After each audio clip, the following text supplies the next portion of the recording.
Hello friends, मैं गुंजन कुमार आज फिर से एक नए वीडियो के साथ आप सभी के बीच मैं लेके आया हूँ। तो आज का जो हमारा टॉपिक्स है फाइबर्स से रिलेटेड, ठीक है, यानी that means sources of fibre. इसके रिगार्डिंग में आप ये अच्छी तरह से जानते हैं कि क्लास 6 से ही फाइबर्स का टॉपिक हमें पढ़ने के लिए स्टार्ट हो जाता है। लेकिन आप जैसे ही टेक्स्ट बुक में इंटर करोगे तो इसमें आपको क्या आएगा, क्लास 6 से तो सोर्सेज ऑफ फाइबर से रिलेटेड आपको पढ़ने के लिए आता है। लेकिन उसमें आप चैप्टर में इंटर करोगे तो थोड़े सा शॉर्ट टॉपिक को आपको क्या किया रहेगा, लॉन्ग किया रहेगा, यानी कि 6-7 पेजेज में आपको पूरा डिटेल उसमें दिया रहेगा। यानी कि जो हमें नहीं भी चाहिए, यानी कि कई सारे एग्जांपल्स उसमें ऐड करके दिया रहता है। तो हम लोग को क्या होता है कि पढ़ने में क्या होता है कि हम लोग उतना पेजेज को, पैराग्राफ को देखकर क्या करते हैं, लोग कंफ्यूज हो जाते हैं, ठीक है। बट उसमें हमें पढ़ना ही रहता है, मैक्सिमम 3 या 4 पैराग्राफ का ही पढ़ना रहता है, उसमें एवरीथिंग हमें इन्वॉल्व हो जाता है, ठीक है। तो सबसे पहले तो क्या है कि सोर्सेज ऑफ फाइबर, हमें सबसे पहले ये जाना है कि फाइबर होता है क्या, एक कहाँ से आता है, कितने प्रकार का फाइबर्स होता है। तो हमने आज कोशिश किया है कि डिटेल इस वीडियो के माध्यम से आपके पास मैं पहुंचा सकूं, ठीक है। तो प्लीज़ वीडियो में लास्ट तक बने रहिएगा, क्योंकि हम अपने डेली लाइफ में जो भी कपड़े वगैरह खरीदते हैं, जो भी पहनते हैं, वो एवरीथिंग इज फाइबर, ठीक है, आप ये अच्छी तरह से जानते हैं। तो क्लास 6-7 में भी हमें सोर्सेज ऑफ फाइबर से रिगार्डिंग में पढ़ने के लिए आता है। तो सबसे पहले क्या होता है कि फाइबर क्या होता है, ठीक है। और उसमें 3 टॉपिक ज़्यादा हैं, फाइबर्स है, फैब्रिक्स है, यार्न है। मैं इसलिए इस टॉपिक को मैं चला रहा हूँ ना कि उसमें एक तीनों के बारे में पूरा डिटेल बताया हुआ है, ठीक है। लोग कंफ्यूज होते हैं कि फाइबर फैब्रिक्स होता है क्या, यार्न होता है क्या। तो कुछ नहीं है, सिर्फ हमारे कॉन्सेप्ट के ऊपर है। अगर हम इसके बारे में समझ जाते हैं तो हमें वो चैप्टर आसानी से इजी पढ़ सकता है, ठीक है। तो सबसे पहले फाइबर्स के बारे में बताते हैं, ठीक है। फाइबर होता है क्या, अ वेरी थिन थ्रेड। थ्रेड का मतलब क्या होता है कि धागा होता है, यानी कि आप रील देखे होंगे, जो कपड़े सीने पर रहता है वो भी क्या है, सिंगल सिंगल जो धागा हो गया वो भी हमारा क्या हो गया, फाइबर सी हो गया।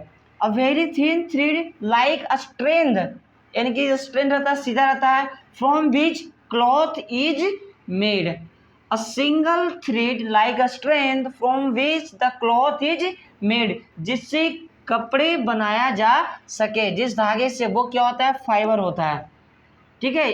आप ये तो जान गए कि फाइबर, फाइबर के मतलब क्या होता है कि सिंगल धागा, वो लंबा होना चाहिए, यानी कि सिंगल अकेला होना चाहिए, अझुराए टाइप में नहीं, जिससे हमारे कपड़े बन सके आसानी से, वो क्या होता है, फाइबर होता है।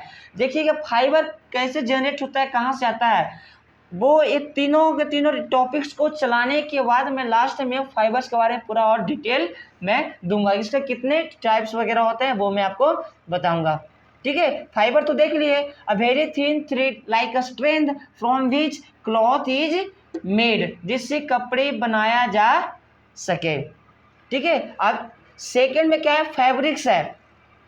फैब्रिक क्या है कि फैब्रिक इज क्लॉथ और other material produce by weaving and knitting process, ठीक है। अब फैब्रिक देखिए, फैब्रिक क्या होता है, फैब्रिक के बारे में थोड़ा जान जाते हैं। हम जो एक शर्ट पहने हैं ना, या फिर विंटर क्लॉथ जो भी आप लोग पहनते हैं, तो वो भी क्या रहता है कि बिना हो रहता है। ये हमारा शर्ट है वो भी मशीन से क्या बिना ही रहता है, यानी कि वीविंग और नीटिंग प्रोसेस के द्वारा जो भी क्लॉथ रेडी होता है वो हमारा क्या कहलाता है, फैब्रिक्स कहलाता है, ठीक है। यानी कि after weaving and knitting process whatever the cloth is ready या whatever the cloth is produce then it is called fabrics. देखिएगा फाइबर और फैब्रिक्स में लिटिल मोर उसमें डिफरेंस है, ठीक है। फैब्रिक्स क्या है कि नीटिंग और वीविंग प्रोसेस द्वारा, और भी 2-3 प्रोसेस हैं वो आप आसानी से पढ़ सकते हो, प्रोसेस के द्वारा जो हमारी क्लॉथ को, कपड़े को रेडी किया जाता है, इंटरलिंकिंग देखिए यहाँ पे एक दूसरे के अटैच में करके बिना जाता है या सिया जाता है उस प्रोसेस के द्वारा, तो वो क्या होता है, फैब्रिक्स कहलाता है। यानी कि हमारे क्लॉथ रेडी हो जाता है सीधने के बाद, बिनने के बाद, तो वो हमारा क्या कहलाता है, फैब्रिक्स कहलाता है, ठीक है। और सेकंड में क्या होता है, यार्न है। यार्न आप अच्छी तरह से जानते हैं, yarn is a long continuous length, एक कम लंबा लेंथ होता है, ठीक है, of interlocked fibres which is produce by after twisting the fibres, ठीक है। देखिए इसमें भी कुछ नहीं है, एकदम इजी प्रोसेस है। यार्न क्या होता है, फैब्रिक्स देखिए, फैब्रिक्स क्या होता है कि बिनने के बाद या निटिंग प्रोसेस का सीने के बाद जो हमारे कपड़े रेडी होता है वो क्या कहलाता है, फैब्रिक्स कहलाता है। बट यार्न क्या होता है, यार्न के बारे में देखिए जब थोड़ा, सिंगल सिंगल धागा हो जाता है। धागा होने के बाद जो हमारा ऊन होता है ना, ऊन देखिए हल्का हल्का मोटा होता है, तो उसमें क्या करता है कि कई सारे धागा होता है, तो धागों क्या करता है कि एक दूसरे के साथ ट्विस्टिंग कर देता है। यानी कि ट्विस्टिंग करने का मतलब एक दूसरे के साथ ज्वाइंट करता है, ज्वाइंट करने के बाद वो मोटा हो जाता है। तो वो जो मोटा जो शेप लेता है ना, वो हमारा यार्न कहलाता है। यानी कि इसमें अगर आप दूसरे प्रोसेस से देखोगे तो यानी कि देखिए यहाँ पे सिंगल सिंगल ऐसे धागा हो गया, यानी कि तिरछा जो भी जैसा भी धागा हो, सीधा भी हो, ठीक है। अब इसके बाद क्या होता है कि ये सभी धागे को एक साथ यहाँ पे क्या करे, पिरोल देता है, यानी कि ट्विस्ट करता है, इसको घुमा देता है, ठीक है, एक दूसरे के ऊपर। तो वो क्या होता है, एक रस्सी के टाइप में रेडी होता है, यानी कि मोटा शेप ले लेता है। तो वो शेप लेता क्या आता है, तो वो शेप क्या कहते हैं, यार्न कहते हैं। यानी कि फिर इसको हम रिकॉल कर सकते हैं, सिंगल सिंगल जितने धागा है तो सभी धागे को क्या करता है, एक साथ उसको ट्विस्ट कर देता है। ट्विस्ट यानी कि उसको घुमा देता है, अंगैट देता है। अंगैटने के बाद जो हमारा एक थिकनेस शेप लेता है रस्सी के टाइप में, वो हमारा क्या हो जाता है, यार्न बन जाता है, ठीक है। ये क्या हो गया, ये रस्सी का शेप ले लिया। अब ऊन देखे होंगे, जो विंटर क्लॉथ का स्वेटर वगैरह जो बिनने में जो काम आता है, ऊन जो हम मार्केट जाके खरीदते हैं, तो वो जो ऊन होता है वो क्या होता है, वो भी यार्न प्रोसेस के द्वारा ही उससे रेडी किया जाता है। ऑटोमेटिक वो ऊन नई शेप ले लेता है। वो क्या कि जो जितने जो पतले पतले होते हैं, छोटे छोटे होते हैं, तो वो सबको क्या करता है, एक साथ कंबाइन करता है। कंबाइन करने के बाद ट्विस्टिंग प्रोसेस करता है, यानी कि सबको पिरोल देता है। वो पिरोल करने के बाद जो हमारा एक शेप लेता है, जो प्रॉपर शेप लेता है, थिकनेस जो बनता है, क्रिएट होता है, तो वो क्या होता है, यार्न कहलाता है, ठीक है। सबसे पहले क्या था, ये फर्स्ट टॉपिक फाइबर्स। फाइबर क्या है, यानी कि हमारी शर्ट भी जितने हो गए, एवरीथिंग इज फाइबर, ठीक है। मस्तानी हो गया, यानी कि बेड शीट वगैरह हो गया, यानी कि जितना से जितना है सब के सब हमारे क्या है, फाइबर्स वगैरह हैं। तो जिससे हम कपड़े बनाने में काम आता है वो फाइबर, यानी कि सिंगल सिंगल धागे। फैब्रिक्स क्या है, वीविंग और नीटिंग प्रोसेस के द्वारा जो हमारी क्लॉथ रेडी होता है वो क्या कहलाता है, फैब्रिक कहलाता है। यानी कि हम शर्ट जो पहने हैं ना, ये शर्ट हमारा फैब्रिक हो गया। और इसका जो धागा, जो सिंगल सिंगल धागा जो हम निकाल कर साइड करेंगे, तो वो फाइबर कहलाएगा आपका, ठीक है। वो देख लिए, एक होता है यार्न। यार्न तो अभी आपको बताए हैं, सिंगल सिंगल जितने धागा हैं तो वो सब को क्या करता है कि एक के साथ ज्वाइंट करता है, यानी कि ट्विस्टेड प्रोसेस के द्वारा, यानी कि अंगेट देता है। अंगेटने के बाद एक जो मोटा शेप ले लेता है, वो क्या कहलाता है, हमारा यार्न कहलाता है। यानी कि उत्तरायण के टाइम में, यानी कि पतंग उड़ाने का जो लटाई जो वगैरह जो बनता है, तो उसमें क्या करता है, उसको भी रेसा करता है। रेसा करने के बाद एक दूसरे के साथ उसको पिरोल देता है, यानी कि पूरा एक में एक शेप में उससे पूरा लेके आ जाता है, तो वो क्या कहलाता है, यार्न कहलाता है, ठीक है। यानी कि जो रस्सी वगैरह जो बटाता है, वो बोरा का जो जितने भी धागा वगैरह सब निकलता है, तो उसको क्या करता है कि सेपरेट अलग करता है। अलग करने के बाद हाथ से उसको क्या करता है, अंगेट देता है। तो अंगेटने के बाद क्या होता है कि एक मोटा शेप ले लेता है। और वो मोटा शेप लेता है ना, तो वो क्या करता है, उसका स्ट्रेंथ थोड़ा बड़ा हो जाता है, और यानी कि उसकी कैपेसिटी होता है वो भी बढ़ जाता है। तो वो क्या करता है कि ज़्यादा स्ट्रॉन्ग हो जाने की वजह से एक प्रॉपर शेप ले लेता है, and that shape is known as yarn, ठीक है। ये तो हम देख लिए फाइबर से रिलेटेड, फाइबर्स, फैब्रिक्स, यार्न। अब इसमें देखिए, अब फाइबर्स आता है कहाँ से, ठीक है। वो फाइबर्स का कितने टाइप्स है, इसके बाद वो प्रोसेस में हम देखेंगे कि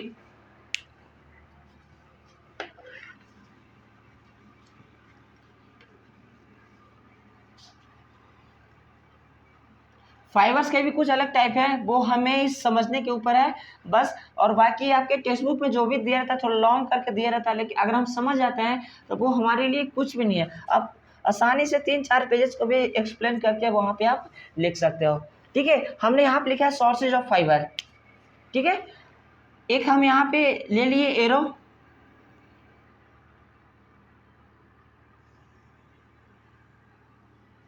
ठीक है। फर्स्ट में क्या हो गया, natural fibre,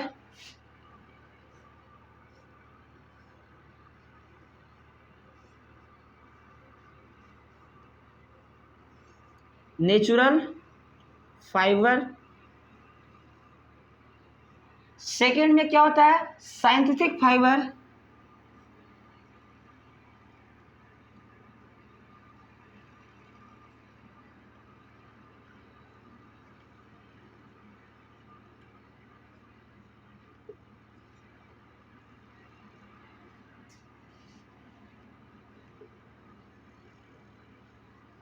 okay, am I right?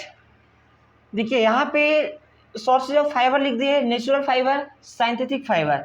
अब इसमें देखना है कि नेचुरल फाइबर क्या होता है। अब first process is that natural fibre. Natural fibre में क्या होता है, आप कॉटन प्लांट देखे हैं, तो कॉटन प्लांट में वो क्या होता है, यहाँ से मैं स्टार्टिंग में थोड़ा जा रहा हूँ। कॉटन प्लांट में क्या होता है कि उसका जो बॉल होता है, ठीक है, यानी कि जो उसका फल लगता है, तो फल लगने के बाद वो कैसे गिरता है नीचे, हम उसे आसानी से गिरा नहीं सकते हैं। यानी कि अगर हम गिरा भी देते हैं तोड़ने की तरह, तो वो हमें बर्बाद हो जाता है। यानी कि उसका जो फल है एक कॉटन का, यानी कि एक फाइबर का जो शेप लेगा, वो हमारे रेडी नहीं हो पाएगा। तो आप देखिए कि उसमें गोल गोल कलर की एक फ्रूट्स होता है। वो फ्रूट क्या होता है कि बाहर साइड से उसका जितना जो प्रोटेक्शन के लिए जो हरे हरे हरे टाइप में होता है, यानी कि कॉटन का जो प्लांट आप लोग देखे होंगे, यानी कि गुजरात साइड में, यानी कि डेजर्ट एरिया में जो लंबे लंबे पेड़ होता है, तो ऐसे इधर लोकल में वो पेड़ नहीं पाया जाता है, यानी कि डेजर्ट एरिया में पाया जाएगा, यानी कि जो हमारा गुजरात का कच्छ एरिया है वहाँ पाया जाएगा, और नहीं तो गुजरात ऐसे कई सारे प्लेसेस है वहाँ पे भी पाया जाता है। तो वो क्या होता है कि एक ऐसा होता है, ठीक है, इसके अंदर उसका क्या होता है, फाइबर होता है, जो जिसे कॉटन बोलते हैं। इसके अंदर में होगा, ऊपर से कई सारी इसका छाल रहता है, ठीक है। इसका डायग्राम सही से मैं ड्रॉ नहीं कर पा रहा हूँ। उसके ऊपर में जो हरे हरे कलर का जो छाल होता है, यानी कि उसको एक तरह से पूरा प्रोटेक्शन किया था, उसको कवर किया रहता है। तो कवर जो किया रहता है ना, उसको बोलते हैं कुक्कुन, बोलते हैं COCOON, कुक्कुन, ठीक है। और वो जो फ्रूट होता है गोल गोल कलर का होता है, तो उससे बोलते हैं cotton balls, COTTON, cotton balls, BOLLS। Okay, जो नेचुरली जो प्लांट होता है कॉटन प्लांट जिसको बोलते हैं, वो तो काफ़ी लंबा होता है। तो उसमें आपको क्या होता है कि जो फ्रूट्स वगैरह निकलते हैं उसमें, तो वो फ्रूट्स आपको जब तक नहीं गिरेगा तब तक वो पूरी अच्छी तरह से पक नहीं जाता हो। अगर वो पक गया तो पकने के बाद इसके बाहर का जो कुकुन होता है उसको पूरा चिपकाए रहता है, यानी कि कवर किए रहता है, वो ऑटोमेटिक छितरने लगेगा। जैसे फूल वगैरह होता है ना, गेंदा अड़हुल का फूल होता है, यानी कि मॉर्निंग के टाइम में आप उसे देखोगे तो क्या होता है कि वो एकदम पूरा सिकुलर टाइप में रहता है, और सुबह जैसे ही 6 साढ़े 6 बजते बजते क्या होता है कि पूरा वो बाहर का जो शेप रहता है ग्रीन कलर का, वो पूरा छितर जाता है, अंदर से फूल क्या होता है बाहर खिल जाता है। तो यही उसी को बोलते हैं कुकुन बोलता है। वो कुकुन क्या होता है कि ऊपर से उसको प्रोटेक्ट किया रहेगा, हरे कलर का होता है, ठीक है। और वो जैसे ही जो पूरा फल पक जाता है, यानी कि फटने के बराबर में, जैसे ही वो पक जाएगा तो ऑटोमेटिक अंदर से वो छितरने लगेगा। वो छितरने लगेगा, जो बाहर का जो शेप होता है वो दूर हट जाएगा, यानी कि वो भी साइड पर कर लेगा, छितर जाएगा। और वो जैसे ही आपका जो फल पूरा पक जाएगा, तो पकने के बाद क्या होता है, वो ऑटोमेटिक नीचे गिर जाता है, ठीक है। तो वो जो हमारा जो फ्रूट होता है ना, बॉल होता है ना, उसे हम बोलते हैं कॉटन बॉल्स बोलते हैं, ठीक है। और जब वो आता है तो नीचे गिरने के बाद फिर उसको क्या करते हैं, जो अंदर से रुई होता है, मेन जो हमारा से रुई प्रोसेस स्टार्ट होता है, जो मेन रुई होता है, उस रुई को क्या करते हैं ना, उसमें एक काला काला बीज वगैरह होता है, वो एक साथ लुंडा की तरह लुचराया रहता है, जो हमारा रुई होता है। तो उसको क्या करते हैं कि मशीन यानी कि जो उसको फाड़ने वाला जो मशीन होता है ना, कि पूरा फाड़ करके एक सेपरेट करता है। और सेपरेट कर रुई तो आप आसानी से देखे हो कि पूरा छितराया रहता है एकदम, पूरा जैसे तैसे पूरा लुंडा की तरह रहता है आपका रुई। जैसे ही कॉटन प्लांट से निकलता है तो वो क्या होता है, उसके अंदर जो काले काले बीज होता है, वो जो बीज होता है ना, उसको फिर अंत में क्या करता है कि उसको मशीन में डालता है। तो मशीन क्या है, तो उसको पूरा टेयर करता है, फाड़ देता है, फाड़ करके क्या करता है, रुई को अलग कर देता है। और वो अलग करने के बाद फिर उसको स्पिनिंग प्रोसेस के द्वारा धागे को सबसे पहले उसको क्या करता है, डाई करने के लिए देता है, यानी कि पकने के लिए पूरा देता है। किसमें, डाइंग एंड पेंटिंग जो मशीन होता है उस मशीन में उसको क्या करता है, रुई को पकने के लिए देता है। वो रुई जब पूरी तरह से पक जाता है तो स्पिनिंग प्रोसेस के द्वारा रुई को एकदम साइड कर देता है। जो धागा होता है, धागा तो पूरा बन जाता है। पक पक जाने के बाद तो वो क्या करता है, स्पिनिंग प्रोसेस आप अच्छी तरह से जानते हैं, यानी कि उसको एक साथ लपेटने वाला जो मशीन आता है वो क्या कहलाता है, स्पिनिंग प्रोसेस है। तो स्पिनिंग प्रोसेस के द्वारा धागा को सेपरेट कर लेता है और वो हमारा क्या होता है कि वो हमारा फाइबर्स रेडी होता है। ठीक है, तो आपको नेचुरल फाइबर में क्या आएगा, आपका इसका एग्जाम्पल लोगे तो एग्जाम्पल में क्या आएगा, कॉटन आएगा, COTTON, कॉटन आएगा। ठीक है, सिल्क आएगा, सिल्क हो गया। फिर इसमें आपका क्या आएगा, एक ऊल ले लो, WOOL, ऊल। ऊल मीन्स क्या होता है, ऊन होता है। तो ये आपका क्या होगा, नेचुरल फाइबर हो गया। ऊन है तो ऊन जिससे हमारा स्वेटर बनाता है वो तो भी नेचुरली है। सिल्क आपका क्या नेचुरली है। कॉटन है, जो कॉटन प्लांट होता है वो आपका नेचुरली है। और अगर इसका आप डिफाइन लिखना चाहते हो तो वो डिफाइन क्या होता है कि the fibre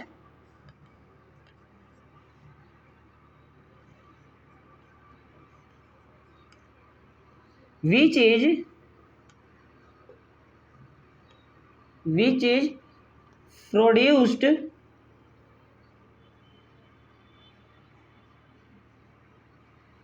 produced from plant and animals,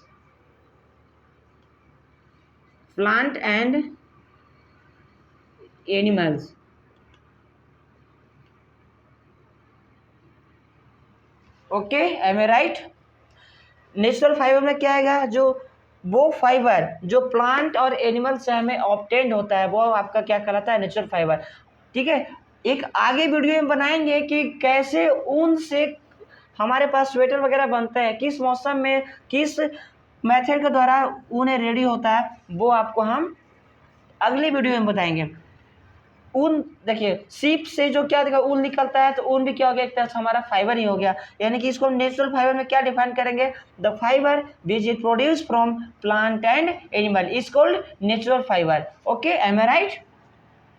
और साइंटिफिक फाइबर में क्या है, देखिए साइंटिफिक आपका फाइबर में क्या जाएगा कि वो फाइबर ह्यूमंस के द्वारा बनाया जाता है कि इंडस्ट्री में बनाया जाता है। ठीक है, कई सारे मेथड्स के द्वारा, तो वो यानी और भी कई सारे उसमें चीज़ मिक्स किया जाता है। तो मिक्सिंग करने के बाद जो हमारा जो फाइबर रेडी होता है तो वो क्या कहलाता है, साइंटिफिक फाइबर होता है। इसमें कपड़े आप लोग पहनते हैं, पॉलिस्टर का हो गया, नीलॉन हो गया, तो बोलते हैं कि पूरा चिकना है ऐसा, यानी कि उसमें कई सारे और भी एक्स्ट्रा चीज़ उसमें ऐड करके, केमिकल वगैरह ऐड करके वो जो फाइबर बनता है वो फाइबर आपका क्या कहलाता है, साइंथेटिक फाइबर कहलाता है। अगर आप इसका सबसे पहले उसका एग्जांपल देख लेते हैं, तो एग्जांपल में आपका क्या आएगा, पॉलिस्टर आ जाएगा, POLYSTER, पॉलिस्टर, नीलॉन। ठीक है, और भी एग्जांपल है, आप आसानी से लिख सकते हो, कोई दिक्कत नहीं है। ठीक है, ये पॉलिस्टर है, ये खुद बनाया जाता है, इंडस्ट्री में बनाया जाता है, कुछ इसमें केमिकल्स वगैरह भी यूज करके बनाता है। कुछ फाइबर नेचुरली फाइबर का कपड़े वगैरह हल्का अमाउंट ले लिया, उसमें केमिकल्स वगैरह भी यूज करके इंडस्ट्री में बनाया जाता है, तो वो कौन सी फाइबर कहलाता है, साइंटिफिक फाइबर कहलाता है। अब इसका डिफाइन अगर लिखना चाहते हो तो वो कैसे लिखोगे, द फाइबर्स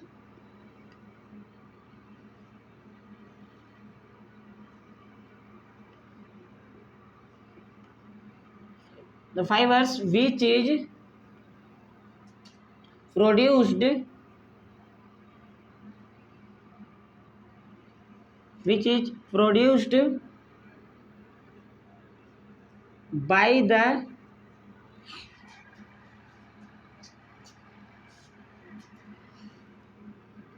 the humans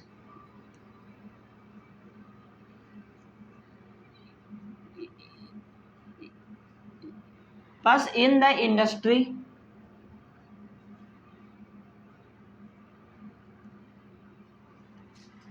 ठीक है। The fibres which is produced by the humans in the industry after adding chemicals. इसमें ऐसा नहीं होता कि बिना केमिकल्स का रेडी किए हुए आपको साइंथिटिक फाइबर रेडी हो जाएगा। ये साइंथिटिक फाइबर है यानी कि आप देखते हो कि पूरा चिल्ली पूरा सिल्ली होता है, यानी कि पूरा चिकना होता है, यानी कि हमें क्या करता है कि एयर पास होने नहीं देता है, ठीक है। लेकिन आपका नेचुरल फाइबर वो क्या होता है, आपका ओरिजिनल रहेगा। बट ये आपका जो रहेगा ना साइंथिटिक फाइबर क्या होता है, वो आपका ओरिजिनल नहीं रहेगा। मार्केट में हमारे पास फ्लिपकार्ट का जो भी हम सामान वगैरह ऑर्डर करते हैं तो वो हमें कॉटन दिखाता है, लेकिन हमारे पास जब आता है तो वो क्या रहता है, पॉलिस्टर रहता है, यानी कि हम उससे आर पार नहीं देख पाते हैं, ठीक है। जाली टाइप में नहीं रहता है, एयर पासिंग के लिए नहीं रहता है, पूरा चिकना होता है, यानी कि पूरा आपका क्या रहेगा, चिकना रहेगा और क्या रहेगा, कड़कड़ टाइप में रहेगा, ठीक है। क्यों? क्योंकि वो केमिकल्स दे के वो बनाया रहता है, ठीक है। और कई सारे उसमें चीज़ मिक्स करके हल्का फुल्का कपड़ा रहता है, वो कपड़े को फिर क्या करता है और उसमें केमिकल्स वगैरह और भी कुछ ही उसमें ऐड करके बनाया जाता है, तो वो क्या होता है, साइंथिटिक फाइबर होता है, ठीक है। और इसमें एक टॉपिक और है कि ऊन से जो हमारे पास स्वेटर कम्बल वगैरह आता है तो ऊन से उसका शरीर पर से बाल कब हटाते हैं, कब हटाने के बाद कैसे किस सीजन में वो रेडी करता है, कैसे वो रेडी करके मार्केट में पहुंचाता है, एक अलग से वो वीडियो बनाएंगे, ठीक है। वो यानी कि कुछ दिन में आपको वीडियो बनाएंगे इसी से रिगार्डिंग है, ठीक है। जो हमारे पास स्वेटर वगैरह पहनता है ऊन को किस मौसम में भेड़ के शरीर पर से ऊन हटाते हैं, उसको कैसे प्रोटेक्शन करते हैं, वो आगे के वीडियो में आपको बनाएंगे, ठीक है। तो ये जो आज का जो हमारा टॉपिक था सोर्सेज ऑफ फाइबर से रिलेटेड, ये आपका 6 ही पढ़ने में आता है, यानी कि 6 का 4th चैप्टर में है, 7 में भी है, 8 में भी है। फाइबर्स क्या होता है, ठीक है, उसमें 3 ही ज़्यादा टॉपिक है, फाइबर, फैब्रिक्स और यार्न, ये आपको ज़्यादा पढ़ने के लिए इसमें आता है। फिर उसका टाइप में आ जाएगा नेचुरल फाइबर, साइंथेटिक फाइबर, कुछ एग्जाम्पल दे देना है, बस इतना ही रहता है। इतना अगर पढ़ लेते हो तो बस इसी को लॉन्ग करके एग्जाम्पल वगैरह देके पूरा डिफाइन कर एक्सप्लेन करके आपको 5-6 पेज में पूरा लंबा किया रहता है, और फाइबर से रिलेटेड और भी इतना कुछ नहीं हो सकता है, ठीक है। तो ये था जो आज का जो हमारा टॉपिक था सोर्सेज ऑफ फाइबर से रिलेटेड। फाइबर क्या होता है, फैब्रिक क्या होता है, यार्न क्या होता है, कैसे वो रेडी होता है, वो हमने इस वीडियो के माध्यम से आपको दिखाया। नेचुरल फाइबर क्या होता है, उसका एग्जाम्पल्स क्या है, साइंटिफिक फाइबर क्या होता है, उसका कैसे डिफाइन करेंगे, उसका एग्जाम्पल क्या है। तो आज ये हमने वीडियो के माध्यम से आपके पास पहुंचाने की कोशिश किया। अगर आपको वीडियो अच्छा लगा तो प्लीज़ चैनल को सब्सक्राइब करना ना भूलिएगा और बेल आइकन को क्लिक कंपलसरी करें, ताकि हमारा नेक्स्ट जो भी अपकमिंग वीडियो हो वो आपके पास आसानी से पहुंच सके। धन्यवाद।